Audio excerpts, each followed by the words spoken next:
Hello, and welcome to Once Upon a Time in Black History. I'm your host, Tamara Shiloh, author, educator, and owner of the Multicultural Bookstore in Richmond, California.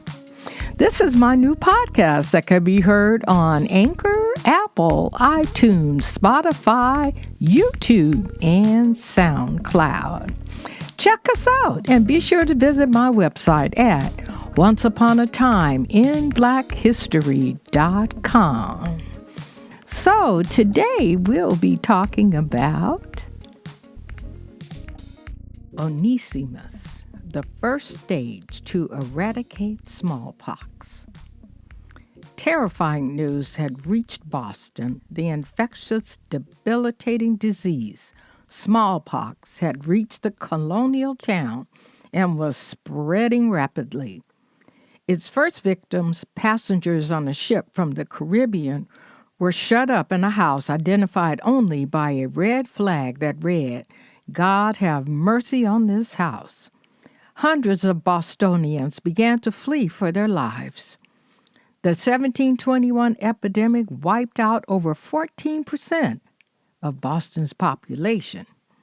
As death took over the city, an enslaved West African known only as Onesimus suggested a potential way to keep people from getting sick. He described a process of rubbing pus from an infected person into an open wound on the arm. Once the infected substance was introduced into the body, the person who underwent the procedure was inoculated against the disease. What Onesimus proposed was not a vaccination, but it did trigger the recipient's immune response and protect it against the disease most of the time.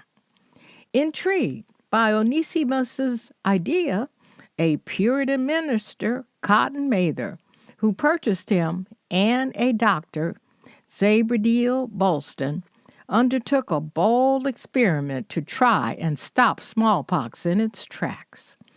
Years prior, though, Mather didn't trust Onesimus and described his behavior as thievish and calling him wicked and useless. No kidding. He looked down on what he called the devilish rights of Africans and worried that enslaved people might learn to rebel. Well, guess what? We did. But after Onesimus shared with him an approach to the disease, Mather then considered Onesimus a pretty intelligent fellow. Really? Onesimus admitted that he had had smallpox and then didn't. He had an operation which had given him something of the smallpox and would forever preserve him from it. And whoever had the courage to use it was forever free of the fear of it. Fascinated, Mather spoke with other slaves about this procedure, a practice he then learned had been used successfully in Turkey and China. With the hopes that the process would further prevent smallpox, Mather began to spread the news throughout Massachusetts, but had no idea how unpopular the idea would be. Mather soon felt the wrath of his fellow white Americans. Well, welcome to the U.S. The same prejudices that caused Mather to distrust Onesimus made the white colonists reluctant to undergo a medical procedure developed by a black man. He was ridiculed, threatened, and shunned by other preachers. But in 1721, when the smallpox epidemic took over Boston, Mather and Bolston got their chance to test the power of inoculation. Bolston inoculated his son, his slaves, and other residents in Boston.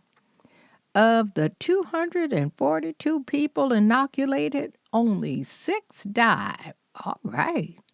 1 in 40, as opposed to 1 in 7 deaths among the population of Boston who didn't undergo the procedure. Now, whether Onesimus lived to witness the success of the technique he introduced to Mather is unknown. The details of his later life, other than the fact that he partially purchased his freedom, are unclear. However, what is clear is that the knowledge he passed on saved hundreds of lives and led to the eventual eradication of smallpox worldwide. Now imagine that.